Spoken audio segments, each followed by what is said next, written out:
Thank you everyone for joining us this evening. So I'm here to talk to you about specific aspects of the new legislation, compliance that has come into force that relates to property standards. But before I dive into that, I'd like to just clarify some areas of the legislation that's been in force for some time, which is relating to landlords registering to be a landlord versus landlords being licensed. And there is a difference with that, but the lines can become a bit blurred. So as we know in Wales, landlords must be registered, and you complete a landlord registration, apply through Rent Smart Wales, and you must register. Now, if you fail to register, there will be a fixed penalty or prosecution and fines. So every landlord in Wales must register. Now, to be a licensed landlord, that is different. If you want to be a licensed landlord and you want to carry out lettings and management activities, you will be required to apply for a license. You must complete training, and throughout the licensing period, you must adhere to the code of practice. Failure to comply to the code of practice whilst you're licensed will risk your license being revoked and fixed penalty noticed and possibly prosecution. So where the lines become a bit blurred is understanding what lettings activities are and what property management activities are. So if you're a landlord that wishes to let your property yourself, so conduct viewings at your property and set up the tenancy and preparing an inventory, then you are carrying out lettings activities.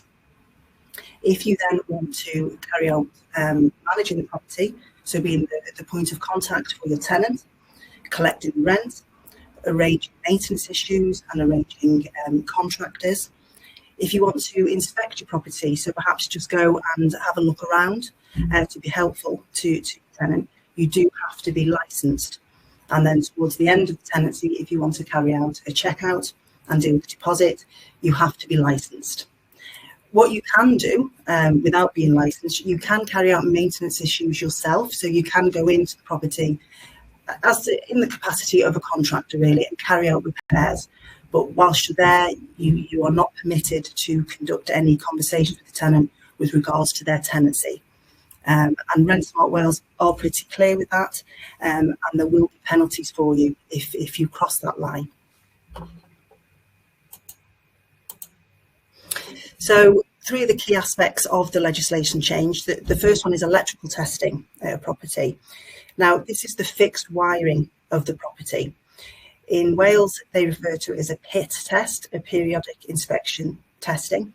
In England, some of you may be familiar with it being called MEICR. It's the same thing. It's the actual testing of the electrics, the fixed wiring of the property. And the testing must be carried out by a qualified electrician. And the testing will determine whether the installation is satisfactory, i.e. it's safe, or it's unsatisfactory.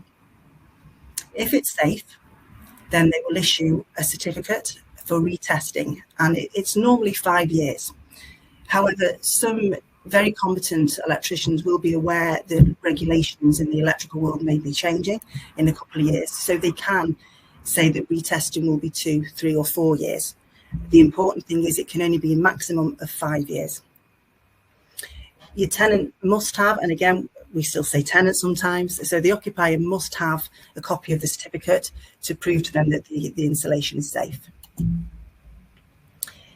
If it's unsatisfactory, which means it's unsafe, then you will have to carry out the remedial work as soon as possible, and there are specific timelines for that your tenant has to be made aware of the testing, why it's failed, and the work that's being carried out, and you must prove to them that you're trying everything to ensure that the property is safe and the electrics are safe to use. And then we move to smoke alarms and carbon monoxide alarms. Smoke alarms in Wales now must be connected to the electrical supply of the property. There must be one on each floor, and each one on each property must be linked to the other one, and obviously that's a safety issue.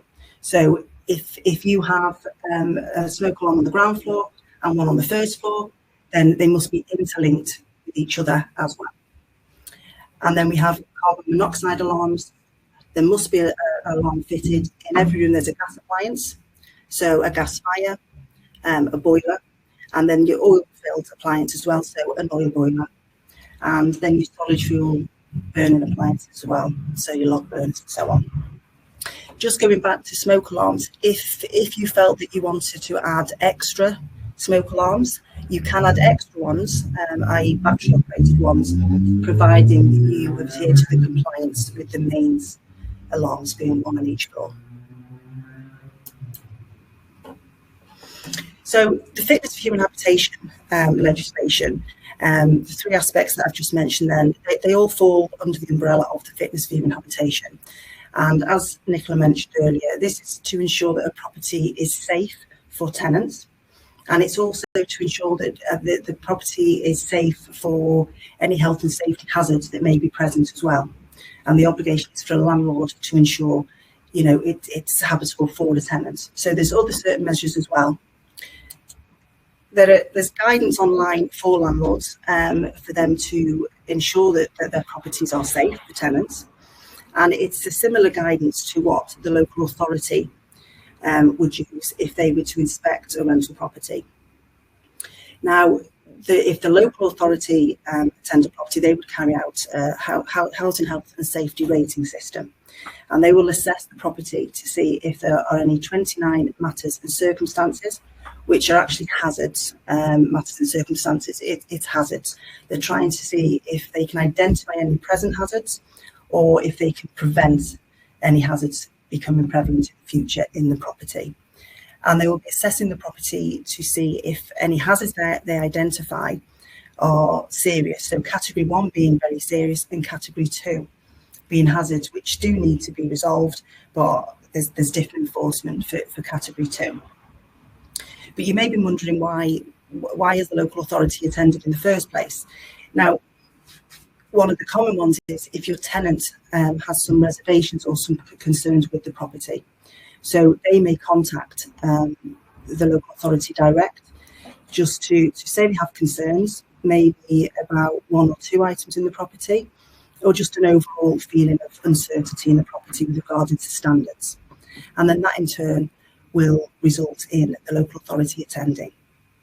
The other way it can happen is if your tenant seeks some advice from the Citizens Advice Bureau or shelter, and it may not be that they have gone to the charitable organisations specifically for maintenance issues due to the cost of living crisis at the moment. Many tenants go to them for a bit of help to discuss bills, heating bills, electric bills, and then sometimes it can result in a conversation where they can be advised to seek help through the local authority to see if the landlord can be helped to assist them with certain works in the property, i.e. a new boiler if the boiler is old there and is costing the tenant a lot of money to run. And then the other way is if another occupant, another resident in the area has identified something, has a concern with the property. Perhaps they feel that there's repairs that's needed to an adjoining property and they have concerns that it's going to cause damage to their property. That sometimes can happen.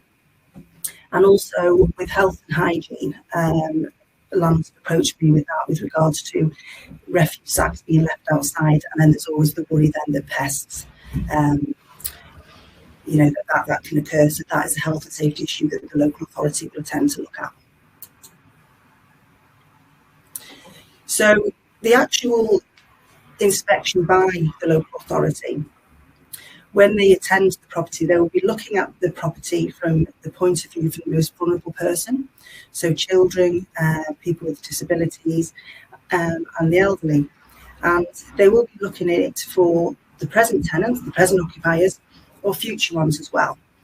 And regardless of what has been reported to them, so if the tenant has reported 1 or 2 items they have concern, or the neighbours reported a couple of items, the inspector will carry out a full health and safety rating system inspection. And he'll be looking at these 29 matters that you can see on the screen now. He'll be looking at those. Now, these are the headings for each of the hazards. And obviously there is specific criteria within each of those that the inspector will be looking at to see if there's anything present in the property relating to that. So if we just have a look at a couple of them, we can look at falls associated with stairs and steps, which sounds obvious, but sometimes it isn't. And in my experience, we have come across landlords that have had guidance because they have open plan staircase, and the risers at the back of the staircase are not there, so there's just steps. So that is a hazard for children because they can fall through, and the elderly as well. And also the stair rails and banisters and the distance between spindles and rails, that falls under the falls associated with stairs and steps. And like I said, I've assisted with some landlords with that, with their report that they've received, and that has come up quite a lot. It's important to note as well that it's not just the physical hazards to the occupier, it's also psychological as well. So noise, pollution and lighting, if there's not enough daylight in the property, for instance, that can have a psychological effect to the occupier. So that will be asked to be dealt with as well. But one of the matters that are there that always stand out for me is the damp and mould growth within a property. And we know the last couple of years this has been prevalent in the news, and damp and mould growth does come up with us whilst we're managing properties. And it's important to know that if damp and mould growth is identified as a hazard in the property, we are all aware that condensation should be managed by a tenant, and it's not the best way to manage condensation and moisture build-up if you're drying wet clothes on radiators, on areas, or if you're not opening windows. But the obligation to the landlord to assist the tenant with the damp mould growth is their responsibility. So the inspector will look at all the measures that the landlord can take to assist the landlord in controlling the condensation which causes the damp and mould growth. So, for instance, having the property sufficiently heated is one of the things they will look at. So they will look at what is the form of heating in the property. Is it a gas boiler? Is it working correctly? How old is it? Is it economical for the tenant as well? Like I said, that they'll be thinking of, the economics for the tenants and the bills. And if they feel that the heating is not adequate, they will look at measures, and they will state measures that need to be taken. Electrical heating in a property is always under the radar, and I've had experience with that as well. The old style economy 7 heating, they are a big no-no because the tenant is unable to control that heating and ensure there's a balanced heat in the property. So they are always asked to be upgraded by the local authority. They will then move on to the insulation of the property. They will look if there's loft insulation. Is it sufficient? Is it the right depth? And they will look if there's a cavity wall and if there's cavity wall insulation, because the heat must be retained as well in the property. And that, of course, has an effect for windows as well. Are the windows double glazed? Have the seals gone? Are they in disrepair? Again, because heating can be lost through the windows in that way as well. They will also look at if a tenant can allow adequate ventilation. Like I said, we all know, and we regularly, and I do myself, open windows, but there should be mechanical extraction as well. So the bathroom should have an extractor fan, and they will look at the size of the bathroom, and they will look at if it's the extractor fan is working, if it's adequate, and there'll be specifics for that, whether they will think that the one that's present is sufficient enough or not. And they will obviously look in the kitchen where steam is generated through cooking, and they'll look at the cooker hood there, and it will need to be a sufficient extraction cooker hood as well. So all these things, as you can see, there are specific areas of each one of those that they will look at to determine what action they will need to take, if there's enforcement action that needs to be taken or guidance that needs to be given. So once the visit has taken place, the enforcement options open to the officer. It can range from, and the scary one there always stands out to me, is demolition order. Not come across that yet, thank goodness. But emergency action is on the table for the officer if they feel that work is serious and needs immediate action. And the local authority can then carry out emergency action and have the repairs completed, and will cost that to the landlord. A prohibition order may be issued, or an emergency prohibition order where they've classed the property as uninhabitable. And again, there are penalties for landlords for that. And then we have an improvement notice and a hazard awareness notice. The improvement notice and hazard awareness notice are similar, that they will both list to you what the hazard is, the hazard that's been identified, why it's been identified, and then it will give specifications of what needs to be done to remove that hazard. And there will be a timescale given that the work has to be done. So depending on how many hazards are on there, will determine, the timescale you will have to deal with this, how quickly you have to deal with things. And then obviously we have then the enforcements with the failure to take action. So they can issue a rent stopping order, rent repayment order, planning order, fixed penalty, or even prosecution. And all this depends on the severity of the hazard that's been identified, and then the failure for a landlord to take action. So our advice to you would be, be prepared. There is guidance out there for land, like I said. You can look at the 29 hazards, but it's the time and the cost to you to obviously do these if you to deal with these measures if the inspector attends. Not only the cost to you, but the time you're going to need to deal with it. You're going to have to understand the HHS report. You're going to need time to discuss with the local authority officer, and also to discuss with contractors how the work's going to be done, and the most cost-effective way for you to do that. And in light of all that as well, you have your tenants as well, who, whether they've reported issues or not, it can be a huge inconvenience for them to suddenly, if you have more than one hazard identified and you need various trades entering the property, your tenant will be inconvenienced, and they may feel a little bit aggrieved, although obviously you're going to do this work for their safety, but you may then have a request for a rent reduction from your tenant, or even a rent-free period.